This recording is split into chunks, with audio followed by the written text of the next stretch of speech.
ধরুন এসিটিভির নিয়মিত আয়োজন লেট এডিশনের সঙ্গে আছে আমি সালাউদ্দিন সাদি এবং আজকে আলোচনার জন্য বিষয় নির্ধারণ করেছি ভ্যাট ট্যাক্সের পর পোশাক, অর্থাৎ যেই সংস্কার এবং নির্বাচনের যেই প্রধান দুটি মিশনে অন্তর্বর্তীকালীন সরকারের, তার মধ্যে দৃশ্যমান যেটি হয়েছে পদক্ষেপ, প্রথম ভ্যাট আরোপ এবং তারপরে পুলিশ, র্যাব এবং আনসারের পোশাক পরিবর্তন।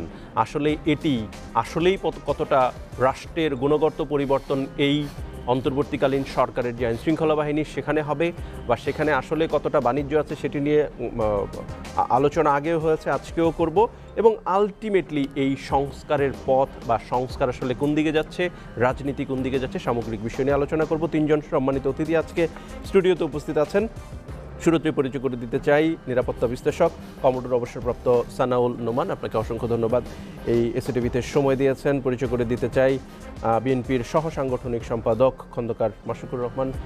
মাসুক ভাই, আপনাকেও স্বাগত এসিটিভির স্টুডিওতে। এবং সর্বশেষ আমাদের সাথে স্টুডিওতে আলোচনার জন্য উপস্থিত আছেন জাতীয় পার্টির ভাইস চেয়ারম্যান এবং জাতীয় স্বেচ্ছাসেবক পার্টির সদস্য সচিব মোহাম্মদ হেলাল উদ্দিন। আপনাকেও স্বাগত এসিটিভি স্টুডিওতে। যেইটি বলছিলাম যে আজকে বিষয় নির্ধারণ করেছি ভ্যাট ট্যাক্সের পর পোশাক বদল, অর্থাৎ এই যে পোশাকে পরিবর্তন এসছে আপনাদের নিশ্চয়ই দৃষ্টিতে এসছে। শুরুতেই আসলে আলোচনার জন্য যেতে চাই খন্দকার মাসুকুর রহমান আপনার কাছে। এই যে তিনটি বাহিনীর পোশাকে পরিবর্তন এনেছে, তার আগে যেই সবচেয়ে বড় সিদ্ধান্ত এই সরকারের, সেটি হচ্ছে জনগণের উপরে 15% ভ্যাট আরোপ, যেটি মানুষের মরার উপরে খাড়ার গা, নিরাপত্তাহীনতায় ভুগছে, দ্রব্যমূল্যের ঊর্ধ্বগতির উপরে আবার যখন নিত্য দিনের খাবারের বিস্কুট থেকে শুরু করে ঔষধ, হোটেল মোটেল রিসোর্ট, এগুলোতে যখন 15% ভ্যাট আসে ঔষধ সহ, সেটি আসলে মানুষের জন্য কতটা প্রত্যাশিত ছিল এই অন্তর্বর্তী সরকারের জন্য? ধন্যবাদ আপনাকে, সম্মানিত দুজন আলোচক সহ।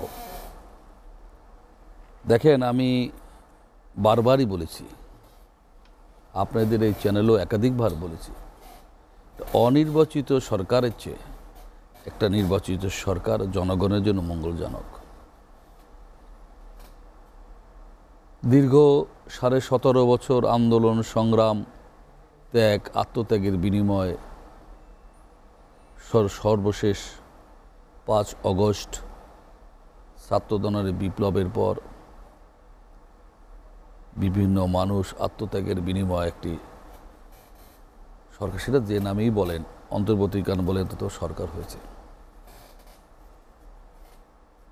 এই সরকারে যারা প্রধান উপদেষ্টা থেকে উপদেষ্টা রয়েছেন, এদের একাডেমিক লেখাপড়া নিয়ে আমার প্রশ্ন করার যোগ্যতা আমার নিজের নাই। তবে দেশ পরিচালনা, রাজনীতি একটা ভিন্ন জিনিস। একাডেমিক রেজাল্ট দিয়ে লেখাপড়া দিয়ে হয় না, অভিজ্ঞতার প্রয়োজন। ভাষামানির লেখাপড়া কী ছিল? আজও তার কর্মীরা পিএইচডি করা, তাকে পায়ে হাত দিয়ে সালাম করতো, তার খরমটা হাতে নিতে পারলে ধন্য মনে করত।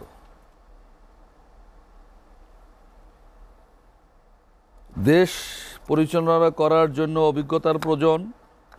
রাজনীতি আপনি পছন্দ করেন, আমি করি আর না করি, রাজনীতির বিকল্প এখনো নাই। যেমনিভাবে পৃথিবীতে এখনো গণতন্ত্রের বিকল্প কোনো তন্ত্র তৈরি হয় নাই, হয়তো আগামী দিনে হতে পারে। সেই অর্থে বলবো, মানুষের যে আকাঙ্ক্ষা নিয়ে এই সরকার বসেছিল, এই সরকারের জনগণের মণিকোঠায় শতাব্দীর পর শতাব্দী বেঁচে থাকতে পারত। ওই যে বললাম, অভিজ্ঞতার অভাব। এই 6-7 মাসের সংস্কার কি হয়েছে? ভ্যাট, ট্যাক্স, পোশাক বদল। আমার মাথা ব্যথা, মাথাটা কেটে ফেলতে হবে? পোশাকের দোষ কি? আমি বারবার বলেছিলাম, এই যে টেলিভিশনটা আপনাদের, এই যন্ত্রটার দোষ কি? এই যন্ত্রটা এসে টিভি এই কর্তৃপক্ষ কি প্রদর্শন করবে সেটা হলো বিষয়। কি অনুষ্ঠান পরিদর্শন করে, শিক্ষামূলক অনুষ্ঠান, অশ্লীল ছবি, এটা তো তাদের, এই যন্ত্রটা তো কোনো দোষ নাই। টেলিভিশনের তো কোনো দোষ নাই। টেলিভিশনে কোনো দোষ নাই, পোশাকের দোষ কি? হ্যাঁ, ফ্যাসিস্ট সরকারের সময় 3 বাহিনী, পুলিশ, র্যাব আর কার করছে, বিডিআরের নাকি আনসারের। আরে ভাই, এই সরকার প্রধান, তার পরিবার যদি দুর্নীতিবাজ হয়, রাষ্ট্রের সম্পদ যদি লুটপাট করে, আমি যদি চরিত্রহীন হই, তাহলে আমার পরিবার বাধ্য আমার স্ত্রী ছেলে মেয়ে চরিত্রহীন হওয়া, তারা লুটেরার মধ্যে পড়বে। সরকার যদি লুটেরা হয়, সরকারের প্রধানরা যদি লুটেরা হয়, অন্য কর্মচারী আপনি ধরবেন কিভাবে? সেই কথা আমাদের প্রিয় নবী হযরত মুহাম্মদ সাল্লাল্লাহু আলাইহি সাল্লামের কাছে একজন সাহাবী এসেছিলেন যে আমার ছেলে মিষ্টি খায়। উনি 7 দিন পর আসতে বলছিলেন, কেন? নিজে সেটা থেকে বিরত। শিক্ষা, এটাই তো শিক্ষা ভাই। সেই শিক্ষা নিতে আমি যদি দুর্নীতিবাজ হই, আমার সাবঅর্ডিনেট আমার কর্মচারীদের আমি কিভাবে দুর্নীতিমুক্ত থাকতে বলতে পারি? কেন বললাম এই 3 বাহিনী আমার অপকর্ম না, এখানে কিন্তু আমার বৈধ জুলাই আগস্ট নির্দেশনা পালন করা। আপনি এই যে কমোডোর সাহেব গভর্নমেন্ট জব করেছেন, ওনার প্রধান, উনি ওনার প্রধানের নির্দেশে চলেন।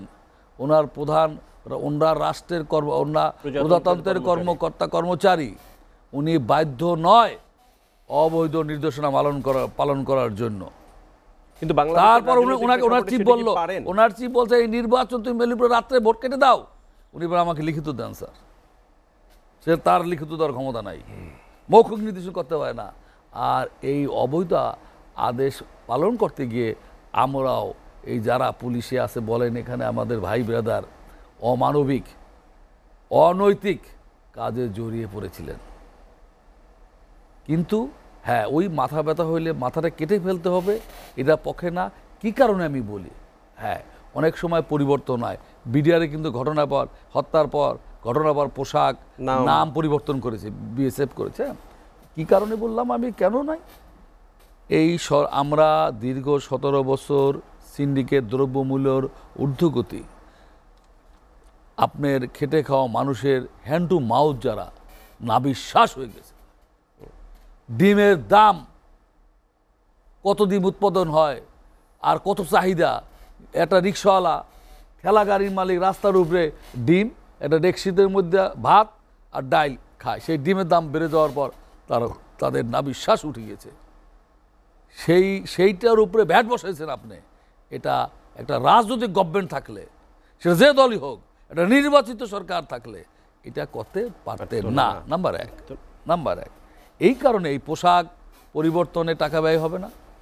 এই অপচয়টা কি দরকার ছিল আপনার? এখন এটি নিয়ে এরপরে আপনার কাছে এই বাণিজ্যটা আসলে এই কাজটা কারা নিল, কারা পাবে? এই বাণিজ্যটা ব্যবসাটা আপনি কার জন্য করলেন? এটির এক বিস্তারিত আপনার কাছ থেকে জানবো। আমরা একটু যেতে চাই নিরাপত্তা বিশ্লেষক কমান্ডার অবসরপ্রাপ্ত সানাউর রহমান আপনার কাছে। আপনি একটি সুশৃঙ্খল বাহিনীর সাবেক সদস্য, আপনার কাছে কি মনে হয় এই যে পোশাক বদল আদতেও কোনো মিনিং ক্যারি করে কি, বা আদতেও কি এই র্যাবের পোশাক বদলের পেছনে আদতেও কোনো মিনিং আছে কি? র্যাবের এই পোশাক বদলের সাথে সাথে তাদের যেই ক্রস ফায়ার থেকে শুরু করে বিভিন্ন বিতর্কিত কর্মকাণ্ড, সেগুলোতে আসলে কি কোনো সংশোধন আসবে? স্বরাষ্ট্র উপদেষ্টা বলেছেন যে ঢেলে সাজানোর প্রতীক হিসেবে পোশাক পরিবর্তন। আসলেই কি ঢেলে সাজানোর প্রতীক হিসেবে পোশাক পরিবর্তন কোনো মিনিং ক্যারি করে? ধন্যবাদ আমার দুই সহ বক্তা এবং আপনাকেও, এবং যারা আজকের লেট নাইট অনুষ্ঠান দেখছেন সমস্ত শ্রোতা দর্শককে, এবং আগামী সময় যারা দেখবেন। অ্যাকচুয়ালি উপদেষ্টা যেটা বলেছেন যে ঢেলে সাজানোর স্বার্থে এই পোশাকের পরিবর্তন, এখানে আসলে কতগুলো ফ্যাক্টর কাজ করে। প্রথমত হচ্ছে পোশাক একটা বাহিনীর প্রাইড, অহংকারের বিষয়।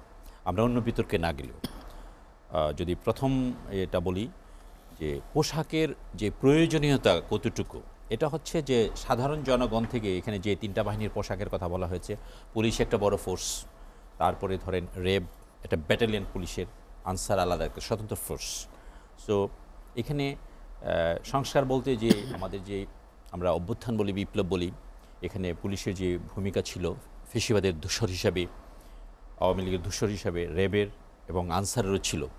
তো সেই হিসাবে জনগণের ক্ষোভ রয়ে গেছে। তারা একটা ঘৃণার প্রতীক হিসাবে তাদের চোখের সামনে যখনই পুলিশ দেখে তখন এই ড্রেসগুলোকেই দেখে।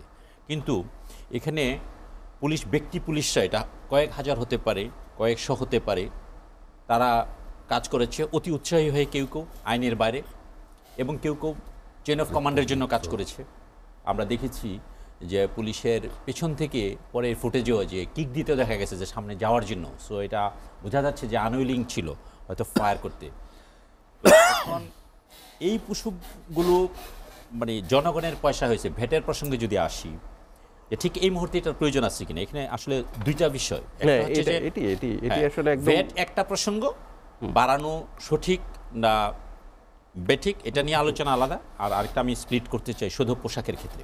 না, এখানে সম্পর্কটা একটু যদি আপনাকে বলি যে ভ্যাট বসানো হয়েছে রাষ্ট্রীয় কোষাগারে যেন অর্থ আহরণ করা সম্ভব হয়, আবার পোশাক যখন দেয়া হলো এখানে বিরাট একটা অর্থ ব্যয় হবে, তাহলে এই মুহূর্তে কি আসলে এটি একটু বিপরীতধর্মী সিদ্ধান্ত না? আমার কাছে খুব একটা বিপরীত মনে হয় না, কারণ আমরা যেভাবে বলছি এটা, যেহেতু আমি একটা বাহিনীতে ছিলাম, যদিও আর্মি এবং নেভি এয়ারফোর্সের পোশাকও বিভিন্ন সময় বদল হয়েছে আমাদের, কিন্তু আমাদের ধারণা কি যে এক সময় যদি পোশাকটা বদল হয়ে যায় একদিন, সে এটা ফেব্রুয়ারির 15 থেকে বদল হবে, সমস্ত পোশাক আসছে ঠিক 15-16 তারিখ থেকেই কিন্তু এই নতুন ড্রেস নতুন পোশাক পড়বে না, এবং পুরানো পোশাক যেগুলো আছে বা স্টকে যাদের যেগুলো আছে এগুলো কিন্তু ফেলে দিবে না। সো সেখানে একটা অপচয়ের ক্ষেত্র থাকতো। এখন যেটা হচ্ছে যে ফেজ বাই ফেজ যে পোশাকগুলো আউট হবে, নতুন পোশাকগুলো ইন্ট্রোডিউস হবে, সেইটা ঢুকবে। আমি এটার পক্ষে এই কারণে 2-3টা কারণে। একটা প্রথমত কারণ হচ্ছে যে আমাদের একটা বাহিনীকে আমরা কিন্তু ঘৃণা করতে পারি না, বাহিনীর অনেক লোককে আমরা ঘৃণা করতে পারি তাদের কৃতকর্মের জন্য।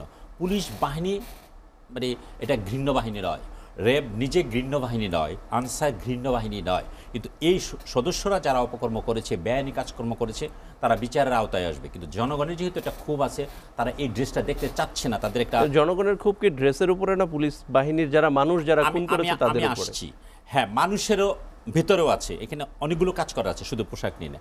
এখন প্রথম পোশাকটাই যদি শেষ করি, এটা হচ্ছে প্রথম যে ফেজটা আছে এটাকে আউট করে দেওয়া হলো। এখানে অপচয়ের যদি কথাটা বলি, আমার মনে হয় না এখানে অপচয় হবে, বরং সরকারকে আরও সুযোগ এখানে নেওয়ার আছে। দেখেন, জনগণের পয়সায় অপচয় তো আগেই করেছে ফেসিবাদ সরকার। কারণ আপনি যদি পুলিশের কথাই ধরেন, একটা হচ্ছে বিভিন্ন ডিএমপিগুলোতে, সিটিগুলোতে এক এক রকমের পোশাক করেছে, জেলাগুলোতে এক এক রকমের পোশাক করেছে, নৌ পুলিশের পোশাক আলাদা, তারপরে হাইওয়ে পুলিশ আলাদা, শিল্প পুলিশ আলাদা। এইভাবে মনে হয় তারা একটা ফ্যাশন শো করার জন্য, এই ফেসিবাদ বিভিন্নভাবে খুশি রাখার জন্য যা চেয়েছে জনগণের টাকা যেভাবে চেয়েছে এগুলো লোপাট করেছে। আগেই তো ইনভেস্ট হয়েছে, আগেই প্রফিট করেছে। সো আমি মনে করি এই সংস্কারের এই ফার্স্ট পিসটা আউট করে দিয়ে পোশাকের সংখ্যাটাই কমেই ফেলা উচিত। যদি আমাদের এই পুলিশদের বিভাজনেরই দরকার হয়, যে নৌ পুলিশ, হাইওয়ে পুলিশ, তারপরে সোয়ার্ড, অন্যান্য যারা থাকে, তাদের একটা কমন ড্রেসে নিয়ে আসা, নিয়ে সেইখানে তাদের যে বেসগুলো আছে আলাদা, যেই আলাদা আলাদা স্বতন্ত্র বাহিনী আছে সেখানে নিতে পারে। কারণ এত ড্রেস তারা মজাদার ড্রেস করেছে, যেমন পোশাকগুলো করা হয় কি, কমব্যাট পোশাকগুলো করা হয় যুদ্ধের সময় এক একটা দেশের প্রাকৃতিক অবস্থা, গাছপালা আছে কিনা এটার সাথে রেখে। আপনি দেখেন, মজার ব্যাপার হচ্ছে আমাদের আসলে দেশপ্রেম আসলে কোনটা দরকার নেই, ইমোশনের উপর এই জাতিরাই চলে।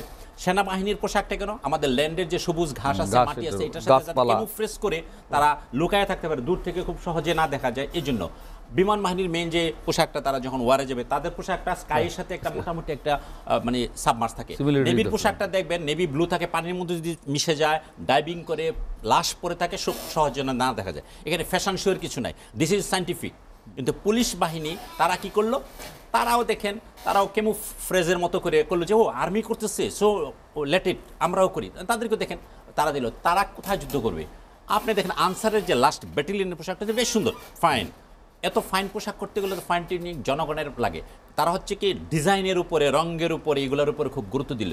কিন্তু এটার হাইজেনিক স্ট্যান্ডার্ড আছে কি না, এটা বাংলাদেশের ওয়েদার, আবহাওয়া এবং তাদের মানে ফোর্সের মানে নীতি নির্ধারণী কর্মপন্থার সাথে যায় কিনা, এইগুলো নিয়ে বিবেচনা করে। দেখেন পুলিশকেও যদি আমি বলি, তারা কি করেছে, আমাদের ট্রাফিক ভাইরা যেভাবে পরিশ্রম করে, আপনি খেয়াল করেন বাংলাদেশের ঢাকা সিটি ওঠানামা করে, আমি কয়েকদিন আগে দেখছি এটা 4র্থ দূষিত শহর। আমার ভাইয়েরাই চাকরি করে, বোনেরাই ট্রাফিকে চাকরি করে, আপনি কি দেখেছেন তারা কোনো মাস্ক ইউজ করে না? তারা কি সানগ্লাস ইউজ করে না? অথচ দেখেন এই দূষিত শহরের মধ্যে তারা ট্রাফিক, ঢাকা বাদ দিলে অন্যান্য শহরগুলোতে আছে, প্রচুর পরিমাণে যায়। এই লোকগুলো তো মানে রীতিমতো ইফেক্টেড হচ্ছে। ওই পোশাকের বাহারি আপনি দিলেন গায়ে গতরে, কিন্তু তাদের যে মাস্ক পরে ডিউটি করতে হবে বা সানগ্লাসটা লাগে তাদের চোখটা থাকতে হবে। আমরা অনেক কিছুই বলি ট্রাফিক পুলিশ নিয়ে, কিন্তু এরপরও তো এই লোকটা রোদের মধ্যে দাঁড়িয়ে থাকে, বৃষ্টিতে ভিজে, তাদের সেফটি স্বাস্থ্যের কথা চিন্তা করে পোশাকে এটা সংযোজন করলাম না, কিন্তু বিভিন্নভাবে যে পোশাকগুলো আমরা তৈরি করছি এই অপচয়গুলো বন্ধ করে এখন যে তিনটা পোশাক, পুলিশের জন্য আয়রন কালার, র্যাবের জন্য জলপাই কালার এবং আনসারের জন্য সোনালী গম কালার, এই কালারগুলো কি আসলে আপনার কাছে সায়েন্টিফিক মনে হয়? বর্তমান এটা আপনার কাছ থেকে জানবো একটু হেলালুদ্দিন ভাইয়ের কাছে, যে আপনার কাছে প্রশ্নটা রেখেই আমি যাচ্ছি সেখানে, যে এগুলো আসলে সায়েন্টিফিক কিনা, যে তিনটা কালার এখন নির্বাচন করা হয়েছে। হেলালুদ্দিন ভাই, আপনার কাছে যদি আসতে চাই, যেই প্রশ্নটা আসলে মাসুক ভাইকে করে গিয়েছিলাম, প্রথম কথা হচ্ছে যে আসলে এই যে একই সাথে ভ্যাট বাড়ানো সরকারের কোষাগারে টাকা আনার জন্য, আবার একই সাথে যদিও সানাউর নোমান ভাই বলেছেন যে এতে অর্থের অপচয় হবে না, কিন্তু সাধারণ মানুষজন মনে করছে যে এখানে আসলে বিরাট একটা অর্থ চলে যাবে, এবং যেটা মাসুক ভাই বলেছেন পরে ব্যাখ্যা দিবেন যে এখানে একটা বাণিজ্যও থাকবে, টেন্ডার বাণিজ্য বা অন্য কিছু। আপনি কি মনে করেন? ধন্যবাদ আমার দুই সহ আলোচককে, ধন্যবাদ এসএটিভির কর্মকর্তা কর্মচারীবৃন্দকে, ধন্যবাদ আপনাকে। আমাদের দেশে প্রথমেই যে সরকারই আসুক, সরকার বদল হওয়ার পরেই বিশাল একটা অংশের অপচয় হয়। এই অন্তর্বর্তীকালীন সরকার আসার পরে ইউনূস সাহেবের সারা বিশ্ব জুড়ে একটা সুনাম আছে, ফ্লেভার আছে, এবং আমরা মনে করেছি যে ইউনূস সাহেব সারা বিশ্ব থেকে টাকা এনে আমাদের কোষাগার ভরে ফেলবে। এটা সাধারণ মানুষেরও একটা ধারণা ছিল, আমাদের তো ছিলই। আমরা অনেকবার এখানে বলেছি যে ইউনূস সাহেবকে দিয়ে অনেক কিছু সম্ভব। এখন যখন শুনতে পাই যে কোষাগারের জন্য বেড বাড়ানো হচ্ছে, জনগণের উপরে বেড ট্যাক্স চাপিয়ে দেওয়া হচ্ছে, তখন তো আমরা হতাশ হই। কারণ দ্রব্যমূল্যই নিয়ন্ত্রণ করতে পারেনি। দ্রব্যমূল্যর যে মানে উদ্যোগতি, এতে মানুষ, এতে জনগণের নাবিশ্বাস। এবং আজকে স্বরাষ্ট্র উপদেষ্টা এবং তিনি নিজেই বলেছেন যে আসলে সিন্ডিকেটকে আইডেন্টিফাই করা যাচ্ছে না। হ্যাঁ, তিনি নিজেই বলেছেন, এবং এতটাই অসম্ভব। মাসুক ভাই, আপনিও একটু উত্তর দিবেন পরে। সিন্ডিকেটকে আইডেন্টিফাই এরকম আওয়ামী লীগও বলেছে। 17 বছর আওয়ামী লীগ তো বলতে পারে যে তাদের ছত্রছায়াই সিন্ডিকেট কাজ করেছে। 17 বছর আওয়ামী লীগও বলেছে। সুতরাং যারা ক্ষমতায় থাকে তারা অনেক কিছু দেখে না। ক্ষমতায় যখন থাকে তখন চোখ ছোট হয়ে যায়, কান ছোট হয়ে যায়, দেখে কম, শোনে কম। ক্ষমতার থেকে যাওয়ার পরে, যেমন একটা ছোট্ট এক্সাম্পল দিই, মাহাথির মোহাম্মদ সাহেব যখন মালয়েশিয়া ক্ষমতায় ছিলেন, তিনি একক কর্তৃত্ব সৃষ্টি করে কিছু উন্নয়ন করেছেন, মালয়েশিয়াকে একটা উন্নয়নের জায়গায় নিয়েছেন, কিন্তু কর্তৃত্বটা এককভাবে সৃষ্টি করেছেন। তিনি তখন বুঝতে পারেননি যে তার দল বা তিনি একটি স্বৈরাচারী মনোভাবে দেশ পরিচালনা করছেন। তিনি যখন অবসরে গেলেন, তখন তিনি দেখতে পেলেন যে তার দল তো আসলে এককভাবে ক্ষমতা ব্যবহার করছে দেশের জনগণের উপরে, কর্তৃত্ববাদী সরকারের মতো আচরণ করছে, এবং দুর্নীতি দুঃশাসনে দেশ ছায়ে গেছে, এবং তার দলের সরকারের বিরুদ্ধে জনগণ মানে মিটিং শুরু করেছে, প্রতিবাদ শুরু করেছে। তখন তিনি রিয়েলাইজ করলেন, আয় হায়, আমি তো যে দৈত্য রেখে আসছি, এই দৈত্য তো দেশের জনগণের রক্ত চুষে ফেলছে। তখন তিনি তার শত্রু আনোয়ার ইব্রাহিম, একসময় বন্ধু ছিল, তার পরবর্তীতে আনোয়ার ইব্রাহিমকে তিনি জেল খাটিয়েছেন তার শত্রু মনে করে। তারপরে তিনি করলেন কি, যে একটা নতুন দল গঠন করে আনোয়ার ইব্রাহিমের সাথে একটা জোট গঠন করলেন। জোট গঠন করে পরবর্তীতে মালয়েশিয়ার গণতন্ত্রের জন্য তিনি নির্বাচনে অংশগ্রহণ করলেন, এবং সেই জোট ক্ষমতায় গেল, এবং তিনি সেই জোটের প্রধানমন্ত্রী হলেন। সুতরাং ক্ষমতায় যখন থাকে তখন অনেকেই বুঝতে পারে না যে দেশের কি অবস্থা, তখন ওনার আশেপাশে চামচা নির্ভর হয়ে যায়। যেমন মাসুক সাহেব বলছিলেন যে অভিজ্ঞতা একটা বিশাল বিষয়। অনেক উপদেষ্টা যারা সরকারি চাকরি চেয়েছেন, তারা এখন চাকরি দেওয়ার মালিক হয়ে গেছে। ঠিক আছে, হঠাৎ করে কেউ কিছু পেলে কিন্তু সেটার মূল্যায়ন বোঝেন না। দেশ কি, চেয়ারের ক্ষমতা কতটুকু, আমার নিজের ক্ষমতা কতটুকু, আমি কতটুকু পর্যন্ত যেতে পারবো, এটা কিন্তু বুঝেন না, হঠাৎ করে পেয়ে গেছে। তো সুতরাং আপনি আন্দোলন করা হয়েছে, এখন মানুষ এখন সবচেয়ে খুশি কোন জায়গাটায় জানেন? একটি জায়গায়, সেটি কি? যে ফ্যাসিস্ট সরকার ক্ষমতায় নাই। এই একটি জায়গায় যে আওয়ামী লীগ ক্ষমতা নাই, শেখ হাসিনা এই দেশে নাই, এই একটি জায়গায় মানুষ খুশি আছে। না হলে মানুষ কোথাও, মানুষের আক্ষেপটা আবার বাড়ছে কিনা সাথে সাথে? পুরোপুরি কোন আক্ষেপ? মানে এই যে যারা চলে গেছে তাদের জন্য কোনো আক্ষেপ নেই। স্বপ্নভঙ্গের যে আক্ষেপ, স্বপ্নভঙ্গ হচ্ছে, প্রতিনিয়ত স্বপ্নভঙ্গ হচ্ছে। ঢাকা শহরে যে জ্যামজট আপনি দেখেন। আমি কয়েকদিন আগে প্রেস ক্লাবে দেখলাম সিএনজি ড্রাইভাররা মিছিল করছে। আমি জিজ্ঞেস করলাম কেন মিছিল করছেন? বলে যে সরকার নির্ধারণ করে দিয়েছে মালিককে প্রতিদিন 900 টাকা দেওয়ার জন্য, কিন্তু মালিক 1200 টাকা নিচ্ছে, 1500 টাকা নিচ্ছে। তাহলে এগুলি দেখবে কে? দেখার এখন কেউ নেই। আপনি যে বিচার দিবেন, একটা নির্বাচিত সরকার থাকলে কিন্তু বিচার দেওয়ার জায়গা থাকে, কিন্তু আপনি যে এখন বিচার দিবেন সেই বিচারের জায়গা নেই। আপনি সমস্যায় পড়েন, আপনি থানায় গেলেও থানায় কাজ করছে না, থানায় গেলেও থানায় কাজ করছে না। আপনি এখন বিচার দেওয়ার জায়গা নাই, কিন্তু মানুষ কিন্তু নিরাপত্তাহীনতায় আছে। আইনের মানে যেগুলো আইনের শাসন বলেন, আইনের কোনো শাসন নেই। জনগণ পুরোপুরি নিরাপত্তাহীনতায় আছে। ঢাকা শহরে আপনি 12টার পরে চলাফেরা করেন, আপনি দেখেন কত জায়গায় কতভাবে চিন্তাই হচ্ছে। আমার বাসার সামনে সেদিন, হ্যাঁ, আমার বাসার সামনে সেদিন হাজব্যান্ড ওয়াইফ রিক্সা করে আসছে, রামদা ধরে হাজব্যান্ডের এখানে কোপায় দিছে। কথাই বুঝছেন? সুতরাং মানুষ কিন্তু নিরাপত্তাহীনতা। একটি সরকারের প্রথম কাজ হচ্ছে দেশের জনগণের নিরাপত্তা নিশ্চিত করা। এটা একদম প্রথম কাজ। আপনি 10 টাকা বেশি খাওয়ান চাল, সমস্যা নেই, কিন্তু আপনাকে নিরাপত্তা দিতে হবে। এই নিরাপত্তা দিতে সরকার ব্যর্থ হয়েছে। দ্বিতীয়বার ব্যর্থ হয়েছে দ্রব্যমূল্যের ঊর্ধ্বগতির নিয়ন্ত্রণে। তারপরে আবার আপনি ব্যাট চাপাই দিলেন। তারপর আপনি পোশাকের কথা আসলেন, পোশাকের কথা আসি একটু বিরতিতে যাব। 30 সেকেন্ডসে যদি একটু বলেন। ওকে 30 সেকেন্ড পাইছেন, বলেন। 30 সেকেন্ডে যদি একটু পোশাকের কথা শেষ করেন, বিরতিতে যাব। পোশাকের ব্যাপারে না, যেটা বলতে লাগছিলাম এটা বলে গেছে। আচ্ছা, ধন্যবাদ। একটা বিরতিতে যাচ্ছি, এসিটিভির লেট এডিশনে একটা বিরতিতে যাচ্ছি, সাথেই থাকুন।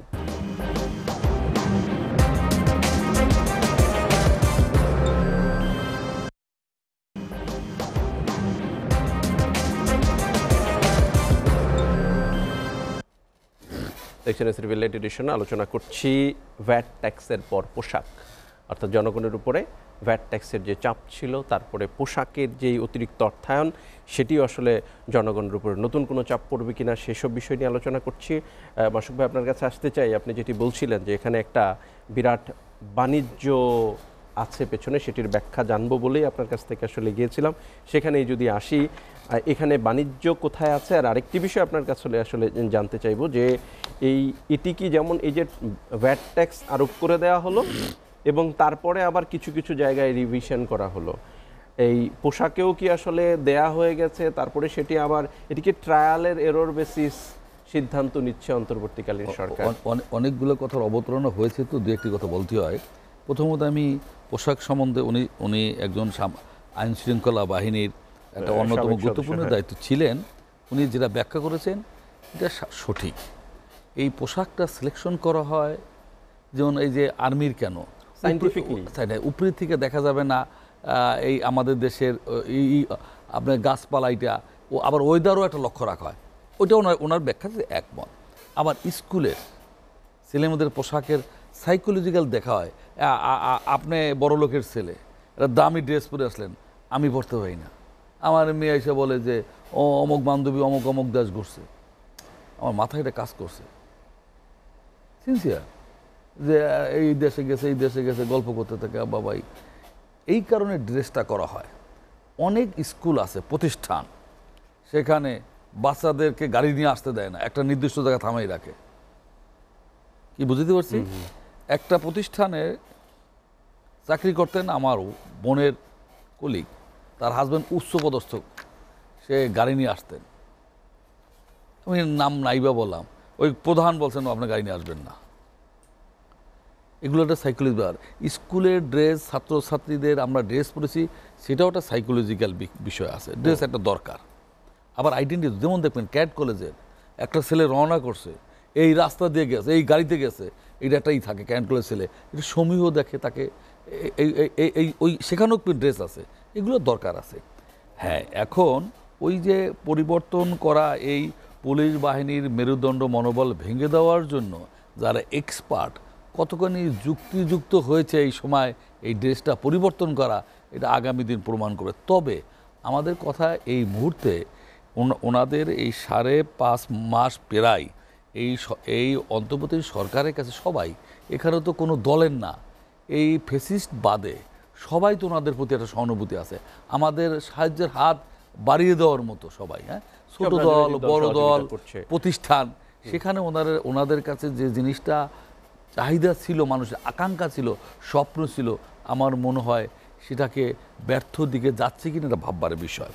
আর এটা একটা ভাববার বিষয়, এই মুহূর্তে ড্রেসটা পরিবর্তনের চেয়ে কি গুরুত্বপূর্ণ, প্রায়োরিটি ভিত্তিতে কাজ করতে হবে। ওনা একটা শর্ট টাইমের জন্য আসছে, আর একটা জিনিস মাথায় রাখতে হবে, রিমেম্বার এই 11 2 বছর, 15.5 বছর, 17.5 বছর কোনো নিয়োগে আওয়ামী ব্যতীত কোনো বিরোধী মত পথের লোক যত মেধাবী হোক তাদেরকে চাকরির সংকুলন হয় নাই। আচ্ছা, যারা সার্ভিসে ছিলেন তাদেরও প্রমোশন হয় নাই, প্রমোশনে বঞ্চনার শিকার হয়েছে। এই কারণে বললাম, এখন যারা বসা, একটা সরকারের নির্দেশনা বাস্তবায়ন এক্সিকিউট কারা করবে, তার অধীনস্থ সরকারি কর্মকর্তারা। আর্মি চিফ তো যুদ্ধ করে না, নেভি চিফ যুদ্ধ করে না, তারা ফিল্ড অফিসার তারা করবে। তারা কারা? তারা সেই ফেসিস সরকারের ম্যাক্সিমাম তারা বসা, তারাও এদের অর্ডার ক্যারি আউট করবে। কারণ আছে এখানে, তারা মনে করে এই সরকার একটা শর্ট সময়ের জন্য আসছে, একটা পলিটিক্যাল সরকার হচ্ছে, সেটা যে দলই হোক, এই সরকার 5 বছরের জন্য আসে, তাদের উপরে ভয় থাকতো।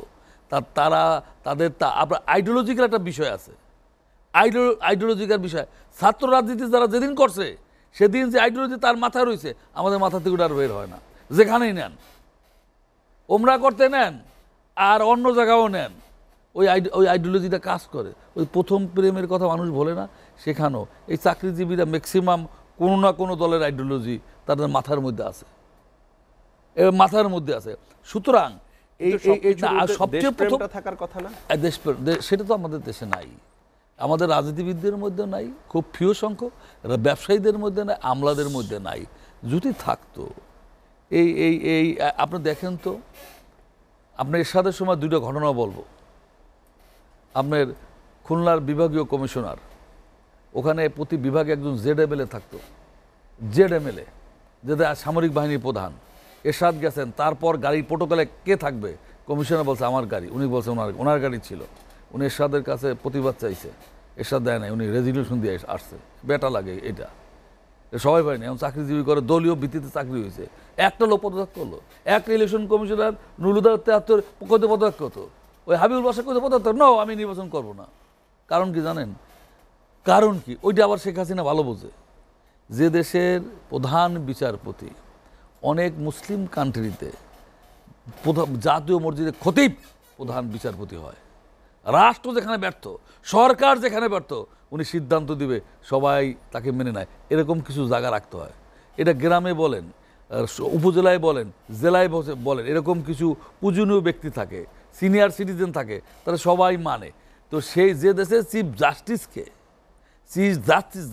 ডিজি বা ডিজি আইন মন্ত্রণালয়ের সচিব আইসা মারে, লাথি দিয়ে ফেলাই দেয়, সে দেশে ওই যে বলছিলাম যে ভাই ওনার প্যান্ট খুলে নিছে, আমরা সবাই প্যান্ট ধরে নিছি, আমাদের না খুলে নিতে পারে, আমাদেরটা খুলে নিবে। আমাকে প্রতিবাদ করলেন না, অল জুডিশিয়াল ডিপার্টমেন্ট এটাকে মুভমেন্ট করার জন্য আমরা সব রেজিগনেশন দিতেন, কী হবে দেখতেন কি তো কেন ভাই, ওনার প্যান্ট খুলে নিতে, আমরা সব প্যান্ট ধরে বুঝছি। একসময় তো এটাও নিতে আসবে তখন কি না তো এই তো হয়েছে। ওই আমরা তো ওই নীতিবান ছেলে তৈরি করতে পারি নাই, ওই নীতিবান রাজনীতিবিদ তৈরি করতে পারি নাই। না দায়, হ্যাঁ দায় রাজনীতি, মেইন দায় রাজনীতিবিদ। আমরা ওই রাজনীতিবিদ শুনে না রাজনীতি করবো না, সিগনেচার দিয়ে আইসা পড়ছে আমি মন্ত্রিত্ব করবো না, সেই সংখ্যা কম আছে। মন্ত্রিত্ব ফিরিয়ে দেওয়ার লোক বাংলাদেশে আছে না। আর্টিকেল 17 এর কারণে তো সংসদের বিরুদ্ধে কথা বলা যায় পারে না, পারে না, আমাদের দেশে নাই। এটা এই যে আপনারা উদাহরণ দেয় ইন্ডিয়ায়, নিজের দলে আর্মি চিফ করে তার ওখানে ঝড় নামাই দেয় ওই সরকারি দলের লোক। সেখানে তো দলের অনেক ইস্যু আছে, সেগুলো একটি ব্যাপার, কিন্তু এই অন্তর্বর্তীকালীন সরকারের কোনো দলীয় উচ্চ ভাষণা নেই। এই জায়গায় আসতেছিলাম, আমি প্রায়শই বলেছিলাম ডক্টর ইউনূস সাহেব পরম শ্রদ্ধেয়, বিশ্ব নন্দিত একজন মানুষ, উনি এই দেশের মানুষের মণিকোঠায় যুগের পর যুগ শতাব্দীর পর থাকতে পারতেন বা পারবেন আমি মনে করি। হ্যাঁ, কবি নজরুল রবীন্দ্র আমাদের হৃদয়ে আছেন এখনো, উনি পারতেন সেই জায়গাটা। হয়তো ওনার আশেপাশে এই সব লোক নিয়ে পারতেছেন না, সেই সুযোগটা উনি হারাবেন না। আমি এখনও সময় আছে। আমি মনে করি এর থেকে একটা এই সব কিছুর গণতন্ত্রের আকাঙ্ক্ষা, গণতন্ত্রের বিকল্প নাই। রাষ্ট্র পরিচালনা জনগণ যাকে দিতে চায় তার উপর ছেড়ে দেন। সেটার একমত মাপকাঠি হলো ভোটের মাধ্যমে যে দলকে দেয় সেই দল এসে 5ই আগস্ট বিপ্লবে যদি শিক্ষা না নিতে পারি, 75 বছর পুরনো একটা দলের প্রধান শেখ মুজিবের কন্যা, আমরা যে যত বলি স্বাধীনতা যুদ্ধ আওয়ামী লীগের নেতৃত্বে হয়েছিল। হ্যাঁ, সেখানে তাদেরকে দেশ হোল ক্যাবিনেট, হোল পার্লামেন্ট, বাইতুল মোকাররম ইমাম, স্কুলের হেডমাস্টার, কলেজের প্রিন্সিপাল, উপজেলা চেয়ারম্যান, পৌরসভা চেয়ারম্যান, ইউনিয়নের পালাতে হয়। পৃথিবীর নাকি কোথায় কোন দেশে একবার হয়েছিল, ভাইস চ্যান্সেলর পর্যন্ত পালাইছে, ভাইস চ্যান্সেলর মতো পালাইছে। এটা পালাতে হয়। সেইটা যদি আমি শিক্ষা না নেই তাহলে দেশের কপালে কোনো ভালো জিনিস আছে বলে আমার মনে হয় না। কারণ আমি এটাতে আমাদের শিক্ষা নিতে হবে। এই জন্য যেহেতু এরা এই পোশাক পরিবর্তনের চেয়ে সবচেয়ে প্রথম ভোটের অধিকার প্রতিষ্ঠা করে ওই লাইনে যাওয়া, হ্যাঁ সংস্কার চলবে, চলমান প্রক্রিয়া। আপনি আজকে পোশাক পাল্টাইছেন, আপনার আবার 5 বছর এই পোশাক পাল্টানো হইতে লাগতে পারে। আজকে নেভির পোশাক সাদা, এটা পরিবর্তন হয়ে না, এটা নেভি ব্লু করবো অথবা গিয়া করব, হতে পারে। এটা চলমান প্রক্রিয়া। এই সংস্কারের জন্য আপনার এই নির্বাচন ঠেকিয়ে রাখা জনগণ বিতৃষ্ণা হয়ে যেতে পারে আবার আন্দোলনের জন্য, সেই দিকে আমরা দেখতে চাই না। ধন্যবাদ। আসতে চাই কমরেডর অবসর সানাউল নোমান আপনার কাছে। যে প্রশ্নটা রেখে আসলে বিরতিতে গিয়েছিলাম সেটার সাথে একটু যুক্ত করব। প্রথমত হচ্ছে যেটি বলছিলাম যে আসলে এই যে 3টি রং নির্বাচন করা হয়েছে, এটি আসলে আপনার কাছে এটি সায়েন্টিফিক কিনা বা এটি সায়েন্টিফিক ব্যাকগ্রাউন্ড বিবেচনায় করা হয়েছে কিনা, আর যেটি বলছিলেন যে আসলে এই পোশাক পরিবর্তন বা এই ভ্যাট বাড়ানো, এই সব কি আসলে অন্তর্বর্তীকালীন সরকারের প্রায়োরিটি কিনা? আসলে অন্তর্বর্তীকালীন সরকার যদিও আমরা বলি এটা নির্বাচিত সরকার, অন্তর্বর্তীকালীন সরকার, আইনের দৃষ্টিতে অন্তর্বর্তীকালীন সরকারও তো সরকারই। সো এই সরকারের অন্যান্য জিনিসগুলো তো বৈধ হচ্ছে, আমরা মেনে নিচ্ছি। সো পোশাক যদি মরালের জন্য বাহিনীগুলোর বা জনগণের প্রচ্ছন্ন আকাঙ্ক্ষার প্রতিফলন ঘটিয়ে পোশাক পরিবর্তন করে, সেখানে মনে হয় সমস্যা না। কিন্তু প্রচ্ছন্ন আকাঙ্ক্ষার প্রতিফলন ঘটছে কিনা, এখানে কিন্তু বাহিনীর যারা আছে সদস্য তাদের মধ্যে অসন্তোষ আছে। এবার আমি বলি পোশাক নিয়ে, এইখানে শুধু পোশাকটা একটা উপকরণ মাত্র। আমি মনে করি তাদের দরকার যে পোশাক পরিবর্তন করলে মানসিক অবস্থাটা পরিবর্তন হবে না ডেফিনেটলি। তাদের যে বদনাম আছে এইগুলো, এখানে রিক্রুট সিস্টেম থেকে শুরু করে প্রমোশন সিস্টেম, এগুলো পর্যন্ত আমাদের সংস্কার হাত দিতে হবে। এই সরকার যদি পোশাক পরিবর্তন করে এটাও রক্ষা করবো। আর পুলিশের যেহেতু বিচিত্র রকমের পোশাক করেছে, আমি মানে এটা না করে অপচয়টা কমানো যাবে। একটা পোশাক করে শুধু এখানে ব্যাজ যদি দিয়ে দেয় 10 টাকার হয়ে গেল। সো কে কোন নৌ পুলিশের কে হাইওয়ে পুলিশে এটা করাই যেতে পারে।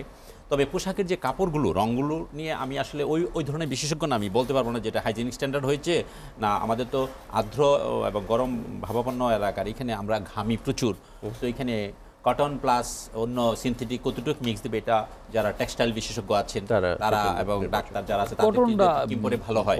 কিন্তু আমি মনে করি একটা কোয়ালিটি ইজ ভেরি ইম্পর্টেন্ট। আরেকটা হচ্ছে কি, আপনি শুধু ভালো কাপড় দিলেই কিন্তু আপনার বিয়ারিং, মিলিটারি বিয়ারিং বা পুলিশের ভালো একটা বিয়ারিং হবে না। আমরা পোশাক দামি দিলাম, রাষ্ট্রের পয়সা খরচ করে, আপনার বোর্ড জুতা সমস্ত কিছু ভালো দিলাম, কিন্তু আপনার চুলের শেপ ভালো না, যে কাটিং একটা থাকতে হয়, আপনার আনফিট মানে ভুঁড়ি নিয়ে আপনি বসে আছেন, এটা খুব দামি পোশাক, সুন্দর পোশাক দিলেই মানুষের খুব শ্রদ্ধা পায় না। কারণ জনগণ চায় যে আমার দেশের পুলিশটা কীরকম হবে, তার মধ্যে একটা কল্পনা আছে। আমার দেশের শারীরিক এবং মানসিক ফিটনেস, তো এই ফিটনেসগুলোর উপরে শারীরিক মানসিক ফিটনেস করতে হবে। আরেকটা হচ্ছে যে আমাদের যে একটা চরম বদনাম আছে বাংলাদেশের, এই যে সিভিল ব্যুরোক্রেটস এবং সিভিল অফিসগুলোর যে লোকজন আছে, তাদের মানসিকতার পরিবর্তন করতে হবে। পুলিশ যেহেতু ম্যাক্সিমাম আইন প্রয়োগ করে, তাদের নিজস্ব কিছু আইন আছে কিন্তু অন্যদের আইন তারাও প্রয়োগ করে। তো সেই ক্ষেত্রে তাদের একটা সাইকোলজিক্যাল মানে মানসিক পরিবর্তন আনতে হবে যে দেশটা আমাদের, আমরা যাই করেছি না কেন এইগুলো পরিবর্তন করে যে বদনামগুলো আছে এটা গুছানোর জন্য তাদেরকে এইভাবে মানসিকভাবে পরিবর্তন করতে হবে। পাশাপাশি আমি মনে করি আমরা যে শপথ নেই, পৃথিবীর অনেক দেশেই দেখবেন আমরা কিন্তু কনস্টিটিউশনের শপথ নেই, কিন্তু আমরা কিন্তু ধর্মভীরু, ধর্ম পালন করি। হিন্দু, মুসলমান, বৌদ্ধ, খ্রিস্টানের এই দেশ, আমি মনে করি কি এই পোশাক পরিবর্তনের পাশাপাশি যদি সংস্কারও করে শপথগুলোর মধ্যে কোরআন শরীফ নিয়ে শপথ করুক না, দেখি কতটুকু ভাঙতে পারে।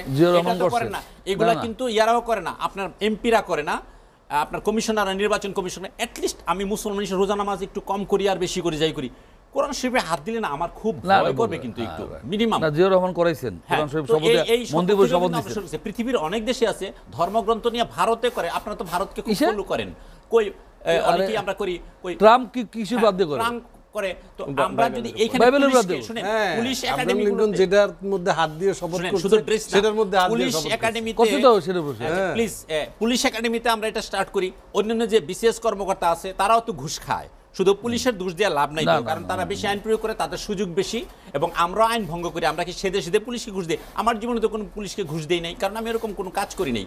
তো অন্যরাও তো ঘুষ খায়, কাস্টমস খায়, ইনকাম ট্যাক্স খায় না, কে বলে যার সুযোগ আছে তারা খাচ্ছে। সো তাদেরকে আমরা শপথের আওতা নিয়ে নিয়ে না যে হ্যাঁ কোরআন শরীফ ধরে এবার শপথ করো। তো শুধু একটা জায়গায় ফোকাস করলেই হবে না। আর অপচয়ের যে জিনিসটা বলেন, অপচয়ের কথাটা আসলে আপেক্ষিক। আমি মনে করি একদিকে যেমন পরিবর্তনটা ভ্যাট নিয়ে অপচয় হচ্ছে, তো আরেকদিকে আপনি পোশাকের যে এত ভ্যারাইটিস আছে এটা কমিয়ে ফেলেন, কমিয়ে কোয়ালিটি, পাশাপাশি ফিজিক্যাল মেন্টাল। আপনি প্রমোশন দিয়ে না, একটা মোটা পুলিশকে প্রমোশন দিয়ে না, মোটা ইয়াকে দিয়ে না, আপনি যে মানে বিয়ারিং ভালো না, যার স্বাস্থ্য ফিটনেস ভালো রাখে না, তো তাদেরকে আপনি প্রমোশন দিয়ে না, আটকাই দেন। এইখানে একটা ব্যাপার আছে। আর হলো আপনার কাছ থেকে একটু গুরুত্বপূর্ণ একটা প্রশ্ন জানতে চাই। আপনি যেহেতু সরকারি কর্মকর্তা ছিলেন, আপনার কাছ থেকে জানতে চাইবো যে এই যে অনেকে, এটি যদিও সরকারের পক্ষ থেকে পরিষ্কার করা হয়েছে, তারপরেও সাধারণ মানুষের মধ্যে এরকম একটা প্রশ্ন আসছে যে সরকারি কর্মকর্তা কর্মচারীদের 20% মহার্ঘ ভাতা যেটি দিবে সেটির কারণেই বরঞ্চ ভ্যাট বাড়ানো হয়েছে কোষাগারে টাকা আনার জন্য। এখন এটি এই সময়ে অন্তর্বর্তীকালীন সরকারের জন্য আসলে কতটা প্রয়োজন ছিল মহার্ঘ ভাতাটা? আমি মনে করি কি এই যে ভ্যাট বাড়ানো যদি এইটা মনে করে থাকে, আমি এখন জনগণের অংশ, আপনি জনগণের অংশ, একদিকে যদি ভ্যাট বাড়ানো হয়, আরেকদিকে যখন মহার্ঘ ভাতা সরকারি কর্মকর্তা কর্মচারীদের বাড়ানো হয়, এটা আমার মনে হয় না এটা খুব ন্যায়ানুগ হয়েছে। কারণ কি, আমরা যদি 10 ভাগই এই দেশে সরকারি কর্মকর্তা কর্মচারী দিয়ে আপনি ভ্যাট ভাতা বাড়াবেন, কারণ কি দ্রব্যমূল্যর ঊর্ধ্বগতি হয়েছে। তো আমরা যারা সরকারি কর্মকর্তা কর্মচারী আছি অথবা পেনশনদারি আছে, আমরা না হয় এটা সুবিধাটা নিলাম, তো বাকি 80 ভাগের লোকের তো সরকারি এই ভাতাটা পাচ্ছে না। বরং গভর্নমেন্টের মনোযোগী হওয়া উচিত ছিল, যেখানে আমি গভর্নমেন্টকে খুব ব্যর্থই মনে করবো এতদিনও, সিন্ডিকেট না চিনার কোনো কারণ তো নাই। তো এইখানে আপনি যেখানে দ্রব্যমূল্যগুলো ওভার ইনভয়েস, আন্ডার ইনভয়েসে বাড়তেছে, ঘুষ এখনো অব্যাহত আছে, পুলিশের প্রকাশ্য ঘুষ না হলেও অভ্যন্তর কিছু কিছু জায়গায় পুলিশ এখনো ঘুষ খাচ্ছে, আমি জানি, আমি নাম বলবো না। তো অন্যান্য সংস্থাগুলো তো ঘুষ খাচ্ছে। তো ঘুষ খেলে এটা তো সাধারণ লোকের উপর প্রেশার আছে, দ্রব্যমূল্য তো বাড়বেই, বুঝছেন না? ঘুষ আমি যখনই একটা ব্যবসায়ী কোনো অফিসে দিচ্ছি, তো আমি তো নিজের আমি তো তেলের দাম, তো লবণের দাম, সব দাম বাড়াবই। তো এটা পোষাবে কারা? মহার্ঘ ভাতাটা নিয়ে সরকারি 10 ভাগ বা 20 ভাগ যারা লোক আছে তারা পোষালো, তাদেরকে ফেভার করলেন, অন্য পলিটিক্যাল দলের মধ্যে তাদেরকে শান্ত রাখলেন যে তারা উস্কাবে না, তারা আওয়ামী লীগ বিএনপি পন্থী লোকজনই ভিতরে, তো তারা যেন এই সরকারকে সহযোগিতা করেন। সরকারের তো কোনো লোক এখানে নাই, কোনো আমলাই সরকারের লোক না, তারা এখনো বিএনপি আওয়ামী লীগ জাতীয় পার্টি তাদের লোক। সো তাদেরকে ম্যানেজ না রাখলে তো এই অবস্থা ধুমায়িত হবে, তো তাদেরকে একটা বোনাস দিচ্ছেন। সো এইখানে আপনি সাধারণ জনগণের থেকে ব্যাট আদায় করে নিচ্ছেন, গরিব লোক থেকে শুরু করে সবাই। বরং সরকারের উচিত ছিল ভ্যাটটা না বাড়িয়ে, মহার্ঘ ভাতা আমি দিব না, পারলে আমার ক্যাপাসিটির বেতন আমি কমাবো তোমাদেরকে, কিন্তু দ্রব্যমূল্য যেখানে আমাদের মানে দৈনন্দিন খরচের যে হারটা ছিল, আমি যদি এগুলো হ্রাস করতে পারি, হ্রাস টানতে পারি, সেখানে আমি কমাতে পারতাম। তাইলে হয়তো কি ঘুষ, দুর্নীতি, তারপরে যে অপচয়ের খাতগুলো আছে, রাষ্ট্রীয় অপচয় আছে কোথায়, এগুলোর দিকে মনোযোগ হলে যদি উনি রাষ্ট্রীয় অপচয় বন্ধ করতে পারতেন, তাহলে অন্য জায়গায় আরেক জায়গা থেকে মানে মানুষের উপর চাপ বাড়িয়ে টাকা এনে দিতে হতো না। এখানে এটা সরকারের খুব স্পষ্ট ব্যর্থতা। এবং আমি মনে করি আমাদের প্রধান উপদেষ্টা অ্যাকচুয়ালি অর্থনীতির একজন ভালো নোবেল পেয়েছেন এইভাবেই। ইভেন আমাদের যে অর্থ উপদেষ্টা আছেন সালাউদ্দিন, এছাড়া আরো দুজন অর্থ উপদেষ্টা মন্ত্রণালয় না পেলেও তারা অর্থের উপরে পড়াশোনা করেছেন, বড় অর্থনীতিবিদ। তাদের উচিত ছিল ওই খাতে মানে পানি যে দিক দিয়ে বেরিয়ে যাচ্ছে আপনি সেটা প্রোটেক্ট না করে অন্য দিক থেকে পানি দিচ্ছেন, এটা খুবই সরকারের ব্যর্থতা। ধন্যবাদ। আপনাকে একটু প্রশ্ন করে আসলে যেতে চাই হেলালুদ্দিন ভাইয়ের কাছে, যেটি হচ্ছে যে আপনি যেটি বলছেন যে পোশাকের যে বৈচিত্র্য, এক এক বাহিনীর এক এক পোশাক না করে একরকম করা যায় কিনা, শুধুমাত্র একটা ব্যাচ দিয়ে ডিফারেন্ট করা যায় না। আপনার কাছে আমি প্রশ্ন রাখবো যে আসলে এতগুলো বাহিনী যেমন স্পেশালি যদি বলি র্যাব, অনেক জায়গা থেকে অনেক সময় র্যাব বন্ধের দাবিও এসছে। আসলে সকল বাহিনী নিয়ে র্যাবের মতো একটি ফোর্স দরকার আছে কিনা, যেটি অনেক বিতর্কিত কর্মকাণ্ডও আছে, সেটি আপনার কাছ থেকে জানবো এরপরে বিরতি থেকে এসে। আমরা একটু হেলালুদ্দিন ভাই, আপনি যেটি নিয়ে আলোচনা করছিলেন আসলে পোশাক পরিবর্তন কতটা সিগনিফিক্যান্ট সেটি জানবো। পাশাপাশি অর্থ উপদেষ্টা যেটি বলেছেন, এই উপমহাদেশের সবচেয়ে কম ট্যাক্স বাংলাদেশ দেয়, বাংলাদেশের মানুষ দেয়, সে কারণে এই অন্তর্বর্তীকালীন সরকারেরই দরকার হলো ট্যাক্স বাড়ানো। রাজনৈতিক দলগুলো যেখানে ট্যাক্স 5% রেখেছে, ভ্যাট 5% রেখেছে, তাদের 15% করতে হলো। এই অন্তর্বর্তীকালীন সরকারেরই প্রয়োজন হলো যে আশেপাশের দেশে অনেক কম, সুতরাং অনেক বেশি আমাদের বাড়াতে হবে। ধন্যবাদ আপনাকে।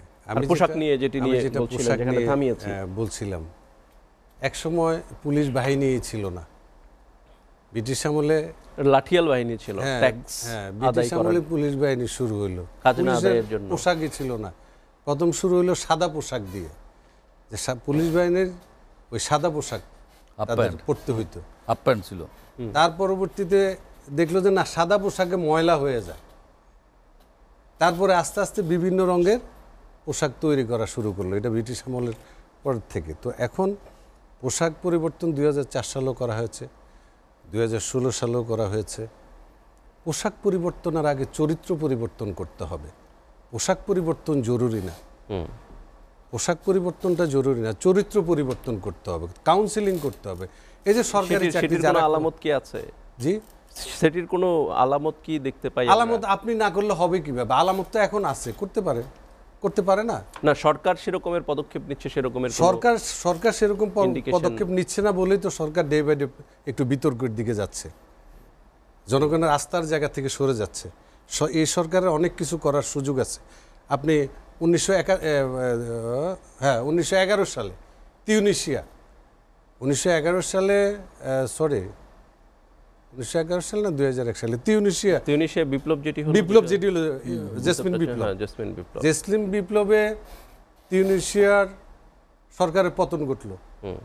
পতন ঘটার পরে সবচেয়ে বড় দল ছিল এন্নাহদা, ইসলামী দল। ওই ইসলামী দলটি দাবি করলো যে এখন যদি ভোটাভুটি প্রচলিত আইনে আমরা 80%-এরও ভোট বেশি পাবো। তখন ছোট ছোট দলগুলো চিন্তা করলো যে না, এদেরকে তো প্রচলিত আইনে ভোট দিতে দেওয়া যাবে না।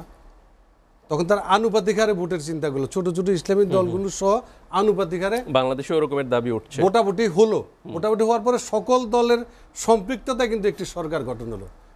সেই দেখে তিউনিসিয়া বেঁচে গেল, তিউনিসিয়া কিন্তু বেঁচে গেল।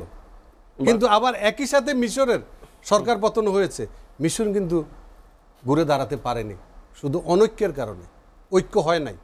আজকে যে আপনারা এত বড় বড় সিদ্ধান্ত নিচ্ছেন, আপনারা যে জাতীয় ঐক্যের ডাক দিচ্ছেন, জাতীয় ঐক্য কাদেরকে নিয়ে করছেন? 48টি নিবন্ধিত দল, আপনারা কয়টি দলকে ডাকছেন জাতীয় ঐক্যে? সামাজিক ফ্লেভার যাদের আছে, সোশ্যাল ফ্লেভার যাদের আছে, এনজিওদের যাদের ফ্লেভার আছে, সাংবাদিক ইউনিয়নের যাদের ফ্লেভার আছে, সবাইকে নিয়ে বসে জাতীয় ঐক্যের ডাক দিতে হবে, সবাইকে নিয়ে আলোচনা করতে হবে। আজকে পোশাক বদলে আলোচনা করেন, আজকে আইন করেন, আজকে সংবিধান পরিবর্তন করতেছেন। স্বাধীনতার পরে এই পর্যন্ত 17 বার সংবিধান পরিবর্তন করা হয়েছে। আমাদের হুসাইন মাহমুদ এরশাদের সময় 181টি আইন করা হয়েছে। এই যে ইসলামকে রাষ্ট্রধর্ম করা হয়েছে, এটি কিন্তু আইনের মাধ্যমে করা হয়েছে। 181টি আইন করেছেন, কথা বুঝছেন? এই যে ঢাকা বানান, DHA ঢাকা, এখন এটা ছিল DACC ঢাকা, এটাও কিন্তু আইনের সংসদের আইনের মাধ্যমেই করা হয়েছে। সুতরাং আপনি এখন সংবিধান পরিবর্তন, অনেকে বলে সংবিধান কবর দিয়ে দিবে, সংবিধান কবর দিয়ে দিবে। এই যে যেটা মাসুক ভাই বলেছেন, অভিজ্ঞতার বিষয় আছে, সংবিধান কবর দেওয়া যায় নাকি? সংবিধান আপনি সংশোধন বিয়োজন করতে পারেন দেশের প্রয়োজনে, জনগণের প্রয়োজনে, কিন্তু সংবিধান, একটি দেশের সংবিধান কবর দিয়ে দিবেন, এটা কেন বলেন আপনারা কারা সংবিধান কবর দেওয়ার? এই দেশের স্বাধীনতার সার্বভৌমত্বের মালিক আমরাও, এই দেশের স্বাধীনতার অংশীদার আমরা, সার্বভৌমত্বের অধিকার আমাদেরও আছে। যে 48টি নিবন্ধিত দল আছে, সবাই এদেশের সার্বভৌমত্বের মালিক। সুতরাং আপনি কাউকে ডাকবেন না, তা হবে না, কিন্তু তাহলে জাতীয় ঐক্য হবে না, এখানে অনৈক্য। এবং অন্তর্বর্তীকালীন সরকারের আমরা মনে করেছি যে তিনি সবাইকে নিয়ে কাজ করবেন, তিনি সবাইকে নিয়ে কাজ করবে। সেই বার্তাই কিন্তু তো শুরুতে দিয়েছিলেন এয়ারপোর্টে এসে সেই বার্তা দিয়েছিলেন, আমাদের জাতীয় পার্টিকে ক্যান্টনমেন্টে ডেকেছেন, আমাদের জাতীয় পার্টিকে রাষ্ট্রপতি ভবনে ডেকেছেন, আমাদের জাতীয় পার্টিকে যমুনায় ডেকেছেন। তার পরবর্তীতে কাদের দাবির প্রেক্ষিতে আমাদেরকে ডাকা হয় না? তারা কারা? সরকার যদি ছাত্রদের কথা চলে তাহলে সরকার বসছে কেন? কালকে বাংলা মোটরে 2 ঘন্টা রাস্তায় জ্যাম কেন? ওই সমন্বয়ক ঝগড়া লাগছে দুই গ্রুপের মধ্যে লাগালাগি। হ্যাঁ, ছাত্ররা পড়ার টেবিলে থাকবে, ছাত্ররা বিশ্ববিদ্যালয় কলেজে থাকবে। আজকে এই ছাত্ররা আন্দোলনে কেন? আন্দোলন সরকার পতনের আন্দোলন আর সরকার চালানো এক জিনিস নয়। এটা ইউনূস সাহেবকে মনে করতে হবে। যাদেরকে মুস্তফা সরোয়ার ফারুকের মতো লোককে উপদেষ্টা বানায়, কোথা থেকে আসলো এই লোক? কোন কারণে আসলো আপনি জানেন? এই ফিল্ম ইন্ডাস্ট্রিতে যদি কোনো নোংরামি শুরু হয় তাহলে এই মুস্তফা ফারুকের হাত ধরে শুরু হয়েছে। আজকে সে হলো বাংলাদেশের একটা কি সাংস্কৃতিক মন্ত্রণালয়ের উপদেষ্টা। এগুলি হয় নাকি? লেখাপড়ার যোগ্যতা, হ্যাঁ, এগুলি হয় নাকি? আপনি দেখেন, আমি আজকে উনি লেখাপড়ার একটা কথা বলছেন, আরেকটা ভালো কথা, এটা আমি টকশোতে আরো 2বার বলেছিলাম। একজন সংসদ সদস্য, আরে ভাই, সরকারি অফিসে একটা চাকরি করতে গেলে একটা পিওনেরও একাডেমিক সার্টিফিকেট লাগে, শিক্ষাগত যোগ্যতা চায়, অভিজ্ঞতা চায়। আর আপনি সংসদ সদস্য হবেন, আপনার কোনো ন্যূনতম একাডেমিক সার্টিফিকেট দরকার নেই। সেটা নিয়ে এটা ন্যূনতম গ্রাজুয়েশন থাকতে হবে। হুসাইন মাহমুদ এরশাদ প্রাদেশিক সরকারের ডাক দিয়েছিলেন, আজকে উনি 8 বিভাগে ডেকেছিলেন, আজকে এখন 4 বিভাগও চিন্তা করতেছে। অনেক ধন্যবাদ। অনেক পরে হলো ওনাদের মাথায় এসেছে যে না, এই দেশে প্রাদেশিক সরকার দরকার। 6টি হাইকোর্টকে 6টি বিভাগে হুসাইন মাহমুদ এরশাদ স্থানান্তর করেছেন। শুনেন, এই যে সরকারি কর্মকর্তাদের কথা বললেন, নন স্কিল, দলীয় সরকার ক্ষমতা আসার পরে দলের এই নন স্কিল লোকজনকে নিয়োগ দেওয়ার কারণে এই ভূমি জরিপ হয়। একজনের ভূমি আরেকজনের নামে তুলে দেয়, তারপরে কোর্টে আজকে 1 যুগ, 1.5 যুগ, 2 যুগ দৌড়াইতে থাকে। যে তুলে তার পানিশমেন্ট হওয়া উচিত, তার পানিশমেন্ট হওয়া অভিযোগ থাকবে, সেটির পানিশমেন্ট হওয়া উচিত। আর আলোচনা শুনবো আমরা একটা বিরতিতে যাচ্ছি, লেট এডিশনে নিচ্ছে আরেকটা বিরতি, সাথে থাকুন।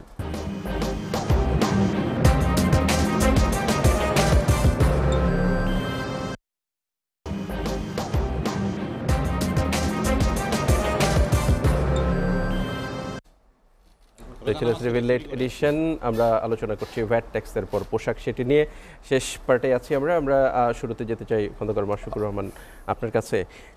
আলোচনার এই পর্যায়ে একটু বলতে চাই যে এই যে দ্রব্যমূল্যের ঊর্ধ্বগতি, সেটির সাথে রিলেভেন্টলি পোশাক নিয়ে অনেক আলোচনা হয়েছে। অর্থ উপদেষ্টা বলছেন যে এই যে 15% ভ্যাট, সেটি দ্রব্যমূল্যের উপরে প্রভাব পড়বে না। একটি পণ্যের উপরে 15% ভ্যাট দেওয়ার পরে স্বাভাবিকভাবেই পণ্যের মূল্য বাড়বে, কিন্তু সেটি প্রভাব পড়বে না, এই থিওরিটা কি বোধগম্য আপনাদের? দেখেন, বিগত ফ্যাসিস্ট আমলে অনেকবার বিদ্যুৎ, গ্যাসের দাম বৃদ্ধি করেছে। কতবার হিসাব নাই, একাধিক না, শুধু অনেকবার। সে সময় আলোচনা আমরা বলেছিলাম, গ্যাস বিদ্যুতের সাথে সরাসরি উৎপাদনের উপরে রিলেটেড। শুধু তাই না, একটা ফটোস্টার থেকে শুরু করে সকল কিছুর সাথে জড়িত। এদের দাম বাড়লে অন্য কিছু দ্রব্য সব কিছু বেড়ে যায়। যারা যে সরকারে যখন ট্যাক্স ভ্যাট বৃদ্ধি করে, কখনো বলে না এটা বৃদ্ধির কারণে এইসব দ্রব্যের দাম বাড়তে পারে, এটা কখনো তারা বলে না, সুতরাং এই সরকারও বলবে না। তবে আমি এখানে যে জায়গায় আসতে চেয়েছিলাম, একটা সরকার পরিচালনা করে কোত্থেকে, তাদের আয় কি? আয় হইল রেমিটেন্স আর ট্যাক্স, এই তো রাজস্ব আয়। হ্যাঁ, রাজস্ব আয়, এটার উপরে ভিত্তি করে তো রাষ্ট্র, এদের আর কোনো সম্পত্তি আছে সরকারের? নাই। আমাদের টাকা আর কি, সবাই এই যে ওনারা আমাদের টকশো করছে, এর উপর ট্যাক্স যাবে না, ট্যাক্স দিতে হবে। আমি বলতে চাই এখানে, হ্যাঁ, যখন যারা ক্ষমতায় থাকে, সেটা নির্বাচিত অনির্বাচিত, বিশেষ করে নির্বাচিত সরকারের মাথায় রাখতে হবে যে জনগোষ্ঠীর টাকা, এই সরকারে তো, এই অন্তর্বর্তীকালীন সরকার, সেটা যে কয়দিন আসুক, তারা তো একটা ফিনান্সিয়াল ক্রাইসিসের মতো ক্ষমতা এসেছে। কারণ বিগত 5 বছরের লুটের চিত্র যেভাবে পত্র পত্রিকা আসছে, এরা তো কোষাগার খালি করেছে। এই জায়গাটা আসেন কেন? এই জায়গাটা আসেন আগামী দিনে অথবা যারা করেছে তাদের বিচার প্রক্রিয়া বাস্তবায়ন করে আগামী দিনে যারা ক্ষমতায় বসবে এই জনগণের অর্থের টাকা নিয়ে যত সিনেমি না খেলতে পারে আর ট্যাক্স যত বসাতে না হয়। আপনি যে টাকা লুটপাট বিদেশে পাচার হয়েছে এইটা যদি থাকে ট্যাক্স বসানো দরকার ছিল না। সেটি ধন্যবাদ। আসলে সেই দিকে না গিয়ে সরকার গিয়েছে ট্যাক্সের দিকে, সেটি হয়তো সরকারও ভাববে, জনগণ বলছে, এবং সেটি নিয়ে রিভাইজও করা হয়েছে ট্যাক্স, তারপরেও জনগণের আসলে সেটি নিয়ে আলোচনা হচ্ছে। আমি একটু সালাউল নোমান আপনার কাছে আসতে চাই, যে প্রশ্নটি করে আসলে বিরতিতে গিয়েছিলাম যে বহু রকমের যেই পোশাক আপনি বলছেন একটি পোশাকে আনা, সকল বাহিনী থেকে নিয়ে একটি র্যাব স্পেশাল ফোর্স, অনেকেই বলছে যে এটি বিতর্কিত কর্মকাণ্ডের কারণে আসলে এটি থাকা উচিত না। আপনি কি মনে করেন? আচ্ছা, আমি সকল বাহিনীর বলতে আমি শুধু পুলিশের কথাটাই বুঝিয়েছি, কারণ পুলিশের অনেকগুলো তো, সো এখানে সিরিমোনিয়াল ড্রেস এবং সংখ্যাগত সিরিমোনিয়াল ড্রেসও কমিয়ে ফেলা উচিত, এবং ওই মনোগ্রাম দিয়ে মানে হ্যান্ডভেজ দিয়ে এগুলোকে বিভাজনটা রাখা যেতে পারে। বেসিক ড্রেস হলে হয় কি, আমরা কিন্তু বিভ্রান্তিতে পড়ে যাই, এত ড্রেস করেছে তারা, কোনটা আনসার কোনটা পুলিশ কোনটা কোন পুলিশ জনগণ কিন্তু আইডেন্টিফাই করা ডিফিকাল্ট হচ্ছে। সো এই জন্য ড্রেসের সংখ্যাটা আমি কমিয়ে আনতে বলছি, এবং সিরিমোনিয়াল ড্রেস অন্যান্য বাহিনীর যদি থেকে থাকে এগুলো তুলনামূলক কমিয়ে আসবে।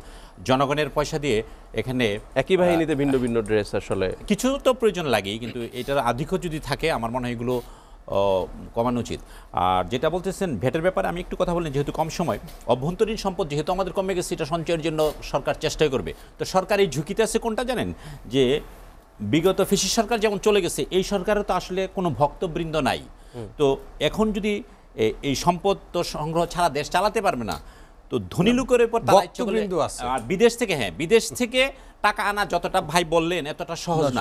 অতএব এই অবস্থার মধ্যে দিয়ে সরকারের টাকা মানে ভিতর থেকে সঞ্চয় করতে হচ্ছে।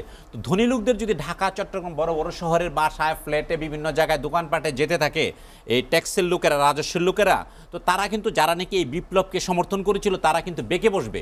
তো সরকারের পতন এবং রক্ষা হয় শহর দিয়ে, তো তারা শহরের লোকজন ধনী লোককে খেপাবে না, তারা এতটা নির্বোধ না এই উপদেষ্টা পরিষদ।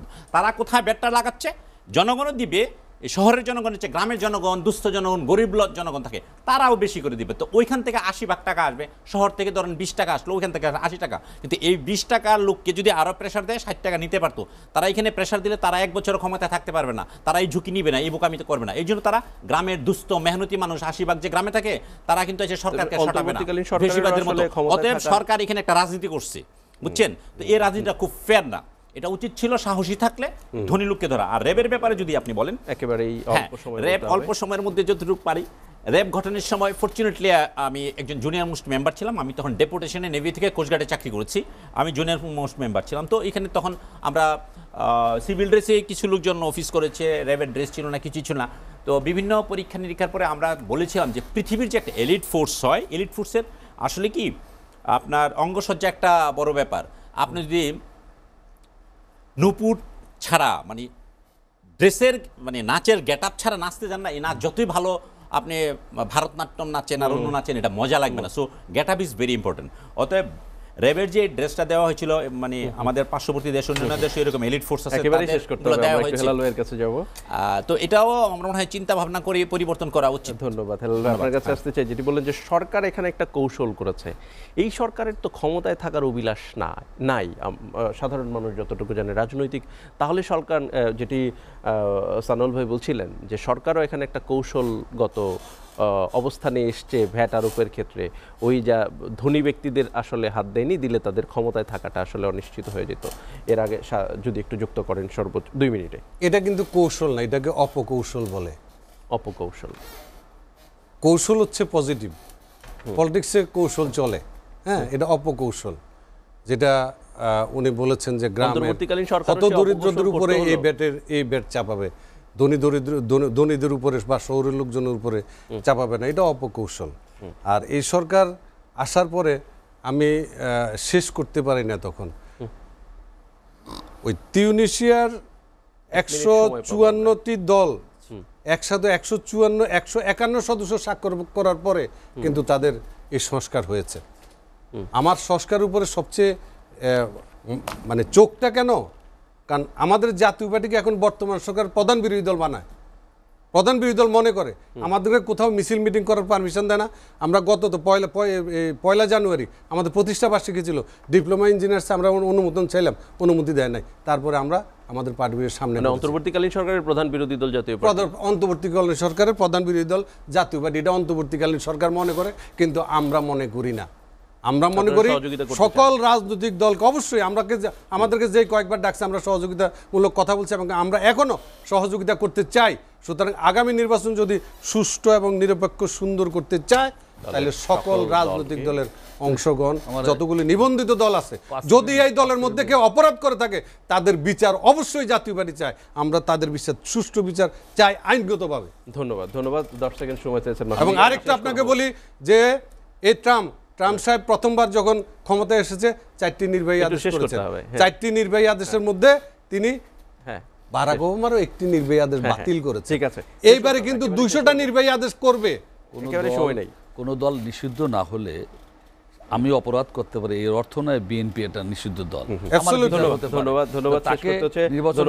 মাসুকুর রহমান, মোহাম্মদ হেলালুদ্দিন এবং সানাউর রহমান, অসংখ্য ধন্যবাদ। শেষ করছি এসটিভি লেট এডিশন পুনঃপ্রচারিত হয় প্রতিদিন সকাল 8টায়। দেখবার আমন্ত্রণ রইল।